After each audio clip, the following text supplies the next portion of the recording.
Hey, Samford fans, welcome into another edition of The New Normal, where we talk with coaches, staff, and current and former student athletes about the changes brought on by COVID-19. Today, I'm joined by Anna Maddox, formerly a standout goalkeeper on the Samford soccer team and now a nurse at Children's of Alabama. Anna, thanks for taking some time. Yeah, you're welcome. Thanks for having me, John. Well, why don't you start just by telling us a little bit about what your role is at Children's and what your day-to-day looks like? Sure. So I work at Children's Alabama, like you mentioned, in the pediatric intensive care unit. So we see anybody from 0 to 18 for a variety of reasons, variety of illnesses and injuries that need some critical care, that need to be monitored closely. So anybody, they'll come to us and we'll take care of them. So I've been there for now going on 2.5 years. So. Obviously, there are a lot of cases of coronavirus in and around Jefferson County. A lot of them end up at UAB Hospital. But what has the situation been like at Children's? So obviously, this virus has really affected the adult world tremendously with the big severity, big magnitude, and not so much in the pediatric world. So we've been blessed in that regard that kids really aren't being affected near in the number or quantity or quality as the adult population. So kids that are being affected, they're having very minimal symptoms. Some occasionally, will have worse symptoms, but for the most part, kids are pretty resilient to it. They're doing really well fighting it off if they do get it. So it hasn't been as big of a presence in the pediatric world as the adult world, but definitely still is there. It's still possible for kids to get it. So it's made its impact for sure, and definitely impacted protocols and procedures that go on at Children's every day. For patients at Children's who do test positive, are they staying at Children's or are they being transferred elsewhere? Yeah, so if they test positive and they need some form of care, they'll stay at Children's with us.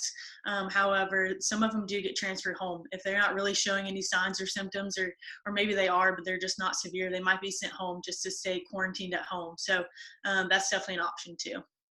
Have you personally had any interaction with patients who have tested positive? Yeah, so there's been a few at our hospital and some that need critical care, so they have come to us. Very, very minimal number of patients though, but it is real. It's there as well. Over the last month and a half, 2 months, how have things changed at the hospital? Are just extra precautions being taken?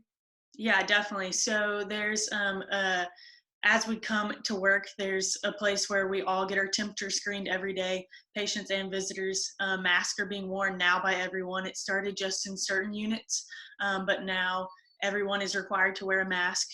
Obviously, visiting hours and the amount of visitors are being limited.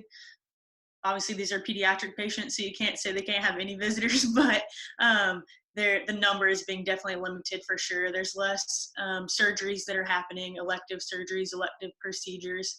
But I think people in general are doing a great job of staying away from the hospital if they can. The census as a whole at the hospital is lower, and I think that's because people are realizing, hey, if this isn't an actual emergency, if it's not something we have to go in for, let's try not. Let's try not expose ourselves, expose everyone else. So people are doing a really great job with that as well. What's the overall mood been like amongst the hospital employees? I think for the most part, at least I can speak for my unit. We're just very blessed. It really hasn't affected us that much. So my unit's just as busy as ever, just kind of going through almost like normal. We haven't been affected too much by it, but we're blessed that we have jobs.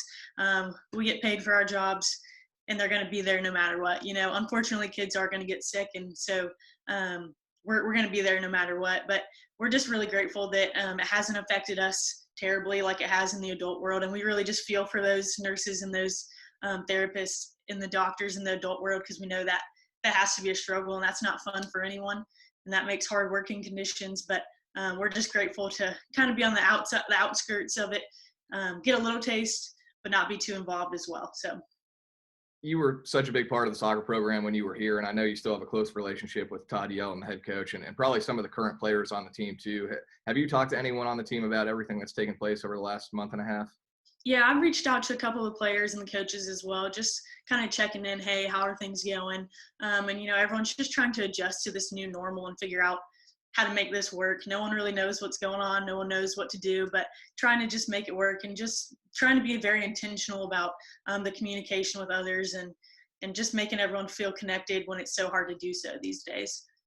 And you also worked very closely with Jay Yelton during your time here, and he was, of course, the assistant coach and worked closely with the goalkeepers and is now the head coach at ETSU. And Ben Munger takes his role here at Samford, but obviously a well-deserved opportunity for Jay. He gets to go closer to his hometown. And just talk a little bit about your reaction when you heard the news that he was the head coach at ETSU. Yeah, obviously it's bittersweet for sure.